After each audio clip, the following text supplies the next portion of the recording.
ప్రధానమంత్రి ఫసల్ బీమా యోజన పథకము నమోదు గడువు ఈ నెల 15తో ముగుస్తుంది. అంటే ఆగస్టు 15తో ముగుస్తుంది.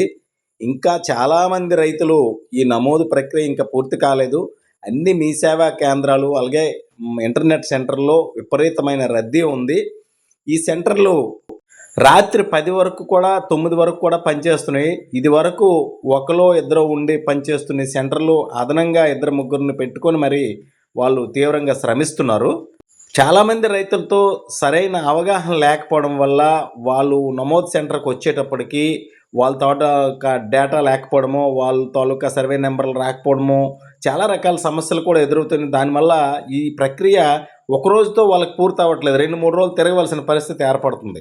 అలాగే ఇదివరకు ఫార్మర్ ఐడీ నమోదు ప్రక్రియ ఒకసారి జరిగింది ఒక ఏడాది క్రితము. అప్పుడు చాలామంది దీని మీద అవగాహన లేక చేసుకోని రైతులు కూడా ఉన్నారు.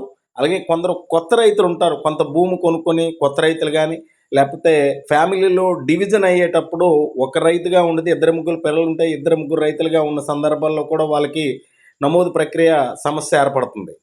అన్నిటికంటే ముఖ్యంగా రైతుల్లో ఈ బీమా గురించి సరైన అవగాహన లేకపోవడం వల్ల కూడా ముందు నుంచి రైతులు జాగ్రత్త పడి నమోదు చేసుకోలేకపోయారు. ఈ ఏడాది దీని ప్రాధాన్యత బాగా అంతమందికే అర్థమవుతుంది. ఇన్ కేసు ఏదన్నా అంటే మనకి ఈ సంవత్సరం ఎల్‌నినో ప్రభావం ఉంటుందని అంటున్నారు కదా! దాని ప్రభావంతో ఏమన్నా క్లెయిమ్స్ గాని వస్తే కరువు ఏర్పడి క్లెయిమ్స్ వచ్చినట్టయితే ఈ నమోదు ప్రక్రియ ఇంత కాలేదు. ఒకవేళ కాకపోతే ఇంకా కొంతమంది రైతులు నమోదు కాకుండా ఉండిపోతారు కదా! వాళ్ళు చాలామందికి వస్తది క్లెయిము, చాలామందికి రాదు. దానివల్ల ప్రజల్లో చాలా వ్యతిరేక భావము ఏర్పడతది. అసంతృప్తి ఏర్పడతది. దీన్ని దృష్టిలో ఉంచుకొని ప్రభుత్వం వారు, అధికారులు కొంత సమయము ఇంకా రైతులకు ఇవ్వాలని, ఈ గడువును పెంచాలని రైతులందరూ కోరుతున్నారు.